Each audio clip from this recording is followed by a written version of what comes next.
Good morning students. एक बार फिर मैं आपके सामने वॉइस चैप्टर को लेकर उपस्थित हूँ।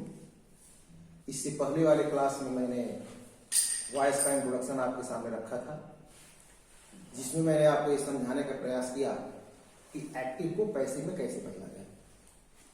कुछ छात्रों ने ये इच्छा जाहिर की कि स्पीच सुन करके उनको 100% स्पष्ट नहीं हुआ, इसलिए एक बार फिर और स्पष्ट करते हुए इस चैप्टर का मैं इंट्रोडक्शन देना चाहता हूं और इसके बाद कुछ और हम लोग अध्ययन करेंगे। सबसे पहले इतना आप जान लें कि एक्टिव और पैसिव सिर्फ सब्जेक्ट और ऑब्जेक्ट का खेल होता है। यानी एक बार फिर जैसा कि मैंने उस दिन बताया था कि किसी भी सेंटेंस में सब्जेक्ट और ऑब्जेक्ट मुख्य भूमिका निभाते हैं, जिसे हिंदी में कर्ता और कर्म कहा जाता है। तो जिस वाक्य में आप सब्जेक्ट को प्रधानता देते हैं, सब्जेक्ट पर जोर देते हैं, वह एक्टिव वॉइस का वाक्य होता है, और जिसमें आप ऑब्जेक्ट पर जोर देते हैं, ऑब्जेक्ट को सक्रियता प्रदान करते हैं, वह पैसिव वॉइस का वाक्य होता है। उदाहरण उस दिन मैंने दिया था, आप देखें आज एक और एग्जांपल। आज ये सेंटेंस है, ही टीचेज मी। ये वाक्य है ही टीचेज मी। यहां आप देख सकते हैं इसमें ही सब्जेक्ट है, टीचेज वर्ब है और मी ऑब्जेक्ट है। जैसा कि मैंने उस दिन आपको 4 नियम बताया था एक्टिव को पैसिव में करने का। तो पहला नियम मैंने बताया था कि सबसे पहले हम एक्टिव के सब्जेक्ट को पैसिव के ऑब्जेक्ट में बदलते हैं और एक्टिव के ऑब्जेक्ट को पैसिव के सब्जेक्ट में बदलते हैं। ये वाक्य एक्टिव का है, इसे हम अगर पैसिव करें तो आपको दूसरे नियम में उस दिन मैंने बताया था कि हमारे जो नॉमिनेटिव केस के प्रोनाउन हैं वो ऑब्जेक्टिव केस में बदल जाते हैं, यानी कर्ता कारक के सर्वनाम कर्म कारक में बदल जाते हैं, और जो ऑब्जेक्टिव केस के प्रोनाउन है वो नॉमिनेटिव केस में बदल जाते हैं। तो यहां आप देख रहे हैं कि हम इस ऑब्जेक्ट को अगर सब्जेक्ट लाएं तो मी को हम बदल देंगे आई में, यहां आई लाए, और वर्ब यहां एंड लगाएंगे। तीसरे नियम मैंने बताया था कि मेन वर्ब का थर्ड फॉर्म का इस्तेमाल करते हैं, तो टीज का थर्ड फॉर्म होता है डॉट। और चौथे नियम में आपको बताया गया था कि सामान्यतः सभी पैसिव वॉइस के वाक्य में सब्जेक्ट के पहले बाई का प्रयोग किया जाता है। तो ये मेन वर्ब के बाद मैंने यहां बाई लिख दिया, और ही को ही नॉमिनेटिव केस का प्रोनाउन है और इसे ऑब्जेक्टिव केस के प्रोनाउन बदलेंगे तो ही होता है। ये वाक्य आपके सामने है कि एक्टिव का पैसिव है।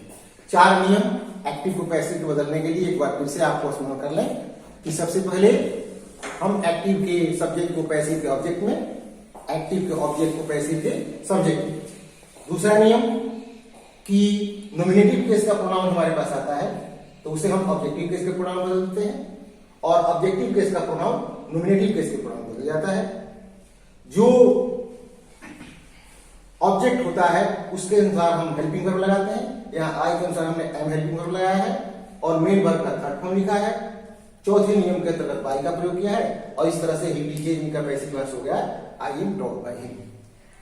तो इस तरह से ये एक्टिव को पैसिव में बदलने का जो 4 नियम है, इसे जनरल नियम के नाम से जानते हैं, और ये आपको याद रखना पड़ेगा। एक बार फिर मैं आपको बता दूं कि इनमें से एक भी नियम आपके दिमाग में नहीं है तो आपका वाक्य गलत हो जाएगा। उस दिन जो मैंने चौथा नियम आपको बताया था कि सामान्यतः सभी पैसिव सब्जेक्ट के पहले हम बाई का प्रयोग करते हैं, लेकिन कुछ विशेष परिस्थितियां हैं, कुछ अपवाद स्वरूप वाक्य होते हैं, कुछ एक्सेप्शनल केसेस होते हैं जिनमें हम बाई प्रीपोजिशन के अलावा कुछ अन्य प्रीपोजिशन का प्रयोग करते हैं। जैसे उस दिन मैंने क्या कहा था कि एट, इन, टू, विद, इनका भी, इन प्रीपोजिशंस का भी हम किसी किसी वाक्य में प्रयोग करते हैं। एक एग्जाम्पल उस दिन मैंने आपके सामने लिया था, ये एग्जाम्पल कि आई नो हिम, यानी मैं उन्हें जानता हूं। तो ये जो नो जो वर्ब है, इसके थर्ड फॉर्म, इसका थर्ड फॉर्म नोन होता है और इसके बाद बाई का प्रयोग नहीं करते हैं। तो क्या करेंगे, ही इज नोन टू, यानी नोन के बाद हम टू का प्रयोग करेंगे। ऐसे ही आपको अगर सरप्राइज मिलता है वर्ब इसके स्थान पर, नून के स्थान पर अगर सरप्राइज मिलता है कोई वर्ब, तो सरप्राइज के बाद एंड का प्रयोग होगा, सरप्राइज के बाद बाय का प्रयोग नहीं होगा। फिर अगर इंटरेस्ट मिलता है, इंटरेस्टेड थर्ड फॉर्म होगा, तो इंटरेस्टेड इन आएगा, इंटरेस्टेड के बाद बाय का प्रयोग नहीं होगा, है ना। और जो है सरप्राइज एड हो गया, इंटरेस्टेड इन हो गया, नोट टू हो गया। तो इस तरह से आप देख रहे हैं कि हमेशा यानी हर केस में बाई प्रीपोजिशन का प्रयोग ही नहीं होता है, कुछ अन्य प्रीपोजिशंस का भी प्रयोग होता है जो आपके सामने आगे।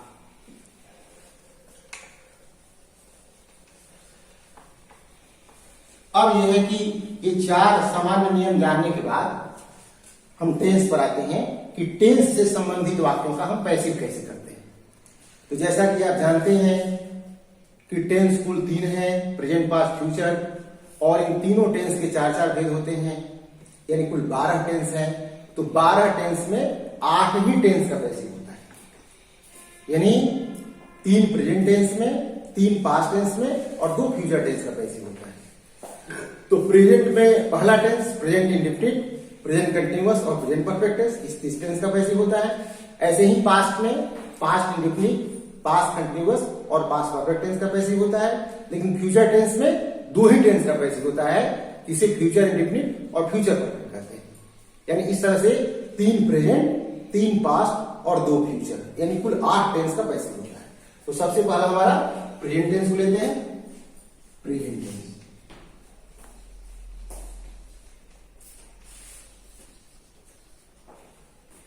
और प्रेजेंट टेंस में पहला है प्रेजेंट इंडेफिनिट।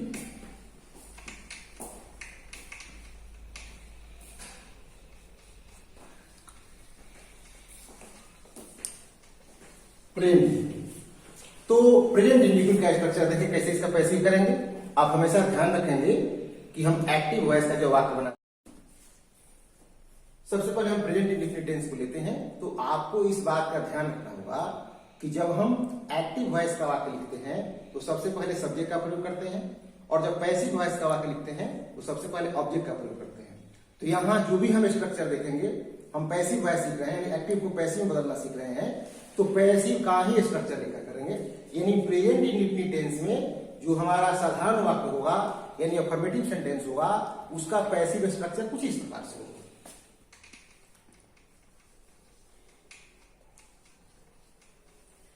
अगर प्रेजेंट इंडेफिनिट का अफर्मेटिव सेंटेंस है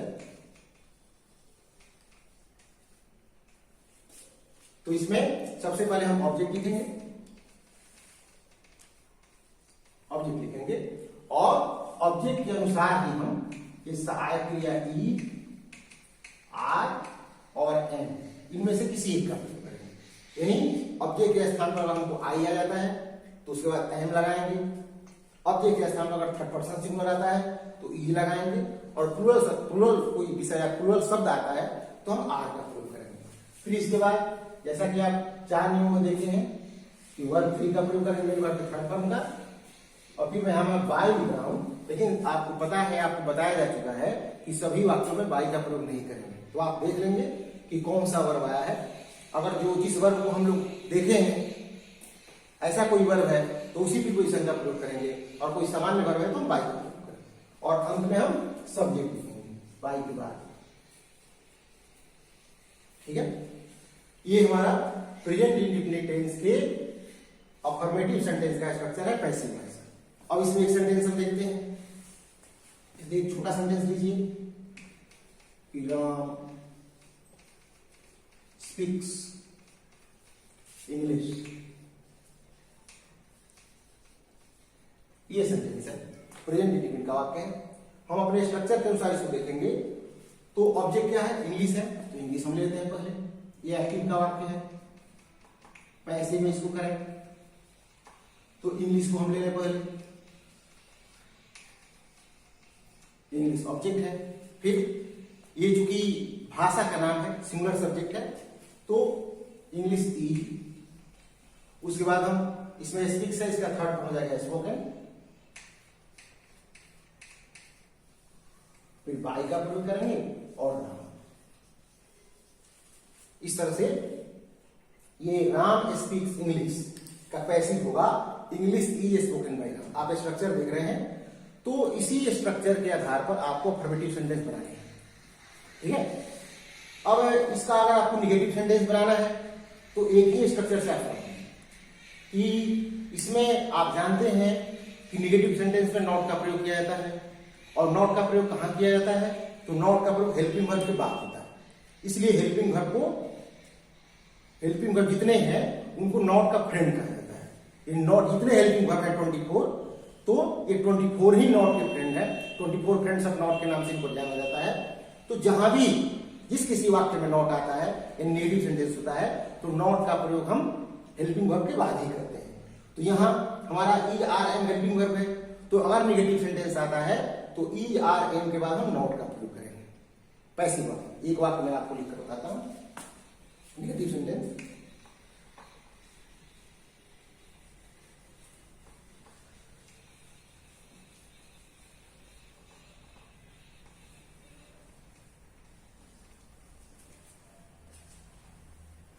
अब एक सेंटेंस देखिए निगेटिव प्रेजेंट इंडेफिनिट का।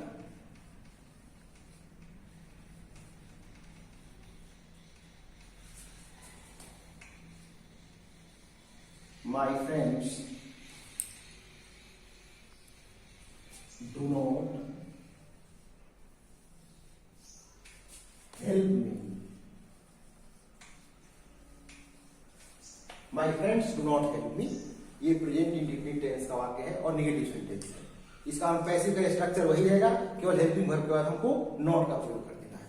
बेटा ऐसे ही अम्मी को हम आगे रखें तो यहाँ आई हो जाएगा, फिर आई के अनुसार हेल्पिंग वर्ब एम होगा, फिर इसके बाद नेगेटिव सेंटेंस नॉट लगाएंगे तो आई एम नॉट, हेल्प का थर्ड वर्ब हेल्प्ड हो जाएगा बाय माय फ्रेंड्स।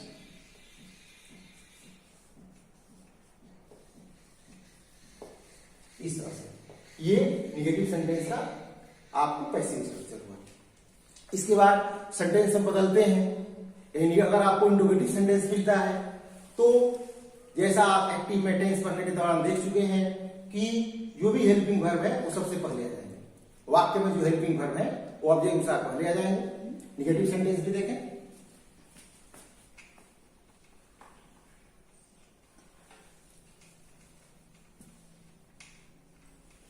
अगर आप इसका निगेटिव इंट्रोगेटिव सेंटेंस का स्ट्रक्चर लिखना चाहें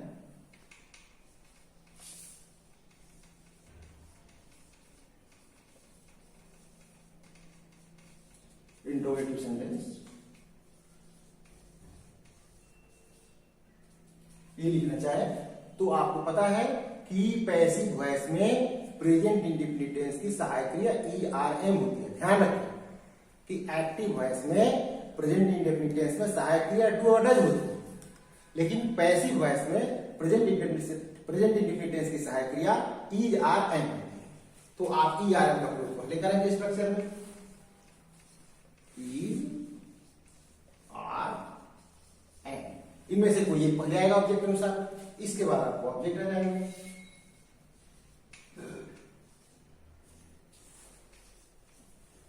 अगर सेंटेंस का स्ट्रक्चर निगेटिव प्लस इंट्रोगेटिव है, यानी ऐसा सेंटेंस मिला है इंट्रोगेटिव सेंटेंस जो इंट्रोगेटिव निगेटिव है, तो यहां नॉट का प्रयोग आप ऑब्जेक्ट के आगे या पीछे कहीं भी कर सकते हैं। यानी ये जो सहायक क्रियाएं हैं ई आर एम, इनके साथ भी नॉट का प्रयोग कर सकते हैं या ऑब्जेक्ट के बाद भी नॉट लगा सकते हैं। यहां भी नॉट लिख सकते हैं, नॉट हो गया, और फिर वर्ब भी लगाएंगे और बाय लगाने पर सब्जेक्ट लिखेंगे और अंत में प्रश्नवाचक चिन्ह होगा। ये स्ट्रक्चर है। सबसे पहले ई आर में से कोई एक आएगा, फिर ऑब्जेक्ट लिखेंगे अगर नेगेटिव सेंटेंस तो नॉट आएगा, फिर वर्ब 3 है और बाय। अगर इनके अलावा यानी सब्जेक्ट ऑब्जेक्ट वर्ब के अलावा और भी शब्द हैं तो उनको आप अदर वर्ड्स या रिमेनिंग मैटर कह सकते हैं, उनको लास्ट में लिखेंगे। तो यहां एक स्ट्रक्चर आप देखें, एक सेंटेंस आप देखें इस पर, do you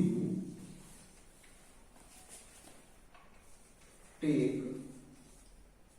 milk at night,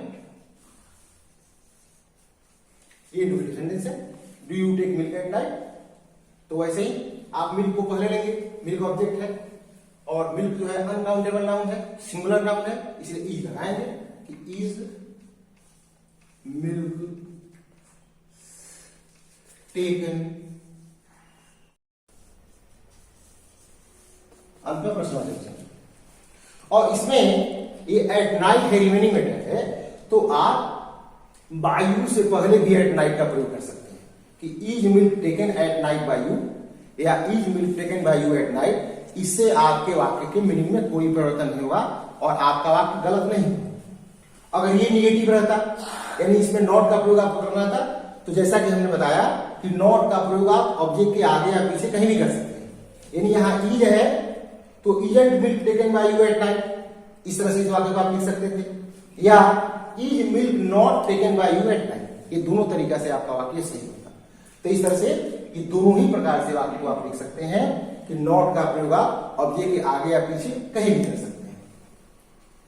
अब एक प्रकार इसमें और है बेटा कि इंट्रोगेटिव सेंटेंस, जैसा कि आप जानते हैं, आपको बताया गया है कि दो तरीके का होता है, दो प्रकार का होता है इंट्रोगेटिव सेंटेंस। एक तो सहायक क्रिया से शुरू होता है और दूसरा WH क्वेश्चन वर्ड से शुरू होता है। WH क्वेश्चन वर्ड यानी what, when, why, where, who, ये WH क्वेश्चन वर्ड कहा जाता है। तो इनसे जो वाक्य शुरू होते हैं उनमें भी ज्यादा आपको कोई खास परिश्रम करने की जरूरत नहीं है, केवल WH ही पहले आ जाता है और कुछ नहीं। उसका स्ट्रक्चर आप देख लें, WH interrogative sentence, WH interrogative sentence,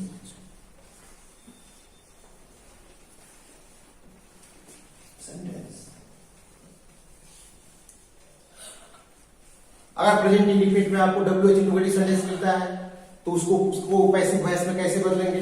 structure करीब करीब आपको पहले जैसा रहेगा। सबसे पहले हम WH का प्रयोग करेंगे। ये वाक्य में एक्टिव का जो आपको सेंटेंस मिला है उसमें जिस WH का प्रयोग किया गया है उसी WH को हम पहले रखेंगे, यानी what, when, why, where, who, how many, how much, इनमें से जो भी आपको एक्टिव में आया है उसी का प्रयोग हम पैसिव में ही पहले करेंगे। और उसके बाद पहले जैसा इज आर में से कोई इज आर एंड फिर ऑब्जेक्ट लिखेंगे,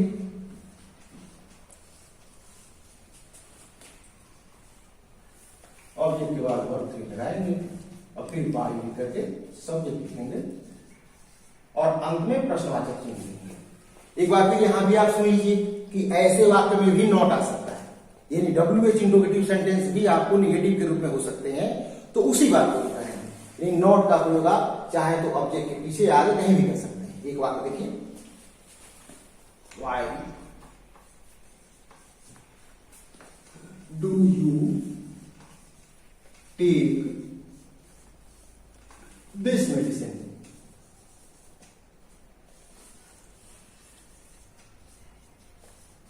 why do you take this medicine, ये प्रेजेंट इंडिफिनिट का WH इंट्रोगेटिव सेंटेंस है कि why do you take this medicine. Why इसको बनाते वैसे ही WH लिखते हैं, व्हाई। अब देखिए यहां ऑब्जेक्ट हमारा दिस मेडिसिन है, यानी सिंगुलर ऑब्जेक्ट है, तो फिर इज लेंगे, why is this medicine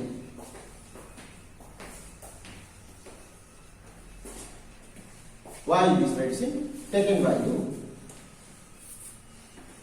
Taken by you. यहां भी अगर नॉट आया होता तो उसी बात को हम दोहराते कि why is not this medicine taken by you या why is this medicine not taken by you। और एक बात है आपको ध्यान रखना पड़ता है कि इसमें जो हमारे WH इंट्रोगेटिव सेंटेंस है इसमें एक दो शब्द ऐसे हैं जो आपको थोड़ी परेशानी में डालते हैं। और वहां थोड़ा सा हमको सावधान होना पड़ता है कि एक तो है हु और फिर है इन विच, फिर हाउ मेनी, हाउ मच,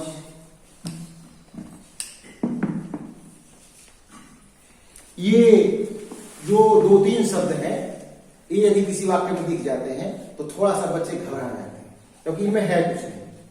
आप जानते हैं पहले से कि प्रेजेंट इंडिफिनिट में हम जब हु से संबंधित वाक्य का प्रयोग करते हैं तो इंट्रोगेटिव सेंटेंस में डू डज का प्रयोग नहीं करते, यानी ये वाक्य साधारण वाक्य की तरह लिखे जाते हैं। ऐसे वाक्य है कि आपको कौन पढ़ाता है, यानी हु टीचेज यू, आपके लिए दूध कौन लाता है, तो who brings milk for you.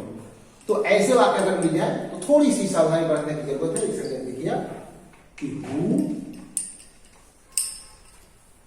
Teaches you, teacher you. अब देखो बेटा कि इसमें जो पहले आप किताब देखेंगे, पहले के ग्रामेरियंस हैं, वो हु को बाय हुम में बदल दिया करते थे कि by whom are you talk, उसको बनाते थे by whom are you talk. लेकिन अब बाय हुम का प्रयोग ना कोई पढ़ता है ना कोई पढ़ाता है, बाय हुम का प्रयोग नहीं होता है। तो इसको कैसे लिखेंगे? Who are you taught by, who are you taught by, ऐसे लिखते हैं। यानी हु टीचेज यू का पैसिव होगा who are you taught by. ऐसे कोई लड़का अगर लिख देता है कि by whom are you taught, तो उसका वाक्य गलत नहीं होगा, by whom are you taught गलत नहीं होगा। लेकिन अब जो नए ग्रामर बताए जा रहे हैं उनमें हु को बाय हुम में नहीं बताया जा रहा है, इस तरह से हु से संबंधित वाक्यों का प्रयोग किया जा रहा है। अब आगे देखिए,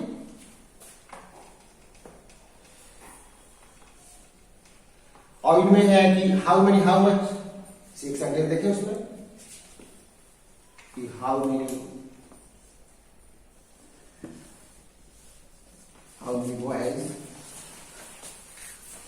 do play this game, play this game. तो इसमें आप चाहें तो बाय का प्रयोग पहले भी कर सकते हैं या वाक्य के अंत में कर सकते हैं। कैसे?